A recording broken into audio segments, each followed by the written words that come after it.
Bien, ahora aquí en la entrevista en JN Noticias vamos a abordar el tema de la eliminación de la paridad horizontal y la alternancia hecha por el Parlamento y los efectos que podría tener para las próximas elecciones en 2026. Es por eso que estamos acompañados esta mañana de Beatriz Llanos, quien es oficial del Programas de IDEA Internacional. ¿Qué tal? Muy buen día. Buenos días, Carolina. Mucho gusto. Encantada y muchas gracias por esta invitación. Bien, el Congreso ha modificado diversas normas, entre ellas lo referido a la paridad horizontal, específicamente en dos aspectos, ¿no? Queremos nosotros abordar esta mañana esos aspectos y qué impacto tendrían en las próximas elecciones del 2026. Para usted, que se ha aplicado esta medida solo en la plancha presidencial y cómo sería también para las elecciones regionales y municipales. Sí, bueno, muchísimas gracias. Bueno, comentarles a quienes nos están viendo que las modificaciones en realidad están relacionadas con la eliminación de la posibilidad de alternancia, es decir, de que los candidatos vayan intercalados, candidatos y candidatas intercalados en la fórmula presidencial, una normativa que se logró en 2020. Y si bien en el caso peruano habitualmente las planchas presidenciales han sido encabezadas por hombres, el hecho de que se regulara la alternancia permitía que en caso la plancha fuera encabezada por una mujer, hubiera la posibilidad de que existieran dos mujeres, justamente por la ubicación que se mandata por la ley. Respecto de la paridad y alternancia en la plancha presidencial, esta ya fue aplicada por primera vez en las elecciones pasadas y si bien, nuevamente lo menciono, en el Perú las planchas presidenciales están encabezadas mayoritariamente por hombres, lo que sucedió fue que hubo un importante incremento de mujeres en las planchas presidenciales, en particular en la primera vicepresidencia.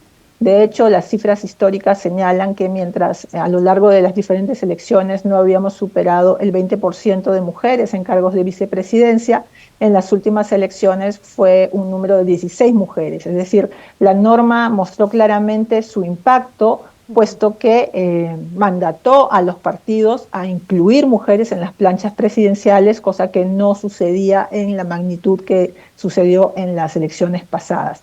Ese es uno de los cambios. El otro de los cambios tiene que ver con la eliminación de la paridad horizontal para la fórmula de gobernadores regionales, ¿no? Aquí hay dos aspectos que tenemos que mirar. En primer lugar, la afectación en la propia plancha de gobernador y vicegobernador, y por otro lado, en el conjunto de gobernaciones que se presentan, donde se mandataba que cada organización política tenía que presentar 50% de hombres y 50% de mujeres como cabeza de lista. Esto es lo que se denomina la paridad horizontal.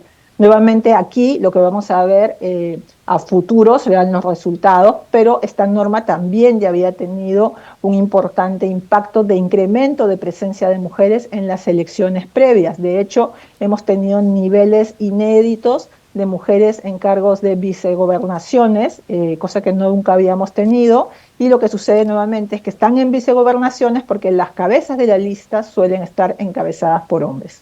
En este caso, en el primer cambio, referido a la plancha presidencial, como usted indica, ¿cómo quedaría o cómo se vería reflejado en las elecciones generales del 2026, teniendo en cuenta que ahora solamente la precisión es que esté conformada por al menos una mujer en este caso, en los tres cargos, ¿no? Que es presidente y vicepresidentes? Claro, lo que yo preveo, digamos, por las tendencias, ¿no? Generalmente las organizaciones políticas suelen ubicar a las mujeres en las posiciones de menor poder, ¿no?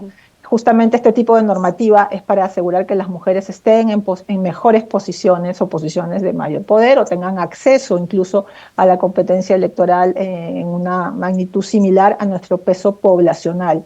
Lo que preveo, ¿no? Lo que podría prever, digamos, haciendo una lectura desde el pasado, es que si se incluyen mujeres, estas van a ser incluidas en la segunda vicepresidencia. Ahora podrían haber también candidatas mujeres a la presidencia y esto cambiaría, ¿no? El esquema, pero probablemente esa candidata presidencial estaría acompañada de 2 hombres en las vicepresidencias. Correcto, bien. Y en el lado de las elecciones regionales y municipales, en las últimas elecciones del 2022 pudimos observar que fueron electas 2 gobernadoras.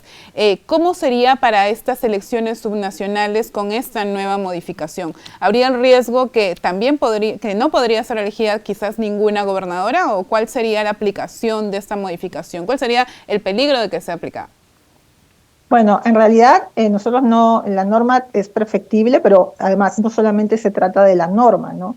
Nosotros podemos tener una norma de paridad y alternancia que pueda ser muy perfecta, que era lo que, bueno, lo que más o menos teníamos diseñado con la normativa anterior, pero hay también otros factores que tienen que ver con el sistema electoral y que tienen que ver también con las propias estrategias partidistas de las organizaciones políticas para postular a mujeres, ¿no? Entonces, digamos, ya la norma había tenido un efecto importante, sobre todo en candidaturas. Se había logrado incrementar las candidaturas en el caso de los partidos políticos para gobernaciones regionales de un 9% a un 29%, pero no habíamos logrado todavía unas candidaturas de 50%.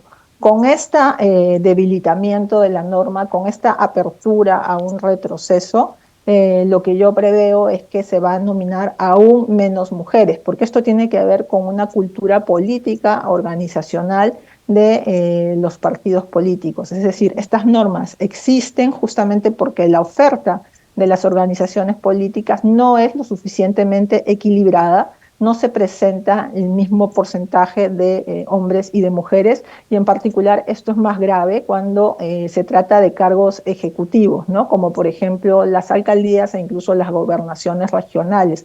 La tendencia es que se postula a más hombres que mujeres. Con el debilitamiento de la norma, yo creo que lo poco que se había avanzado va a ir incluso a un retroceso, ¿no? Claro, lo que se busca es promover la participación de las mujeres, pero también su representación. En este caso, especialistas han afirmado también que muchas mujeres también deberían hacer hincapié en acudir a sus organizaciones políticas, impulsar desde sus organizaciones políticas su candidatura, ¿no? Sin embargo, ¿qué más para usted, bajo su percepción, sería exigible hacer, ¿no?, que las mujeres realicen futuras candidatas para que formen parte, en este caso, en puestos de representación nacional?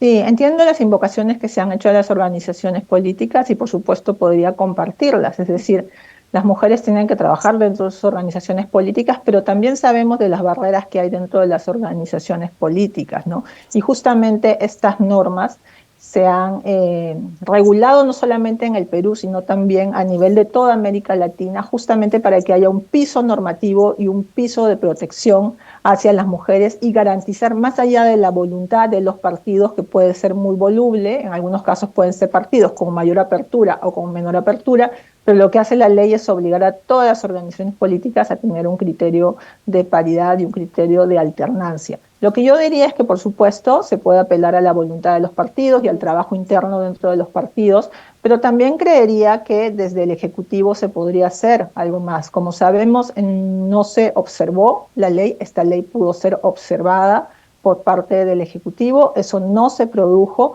pero yo creería que aquí también el Ejecutivo podría hacer uso de su iniciativa legislativa para impulsar una ley que no solamente corrija esta situación, este debilitamiento de las normas de paridad y alternancia en el Perú, sino que incluso doblemos la apuesta, como han hecho otros países, como el caso de México, o incluso países que también tienen estas normativas en diferentes poderes del Estado, no solamente en los cargos de elección popular. Doblemos la apuesta para ir hacia una legislación integral que apueste por lo que se denomina la paridad en todo, es decir, la paridad en todos los poderes y la paridad en todos los niveles de gobierno. Yo creería que podríamos invocar al Poder Ejecutivo para que haga un proyecto de ley de una normativa más integral y, como digo, doblemos la apuesta.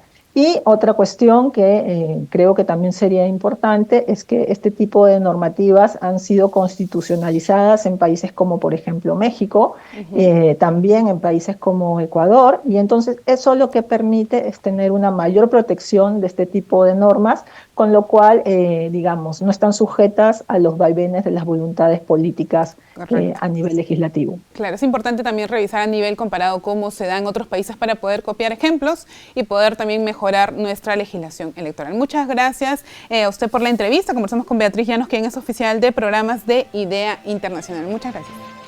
Muchas gracias a usted. Bien, nosotros nos vamos a una breve pausa y volvemos con más información.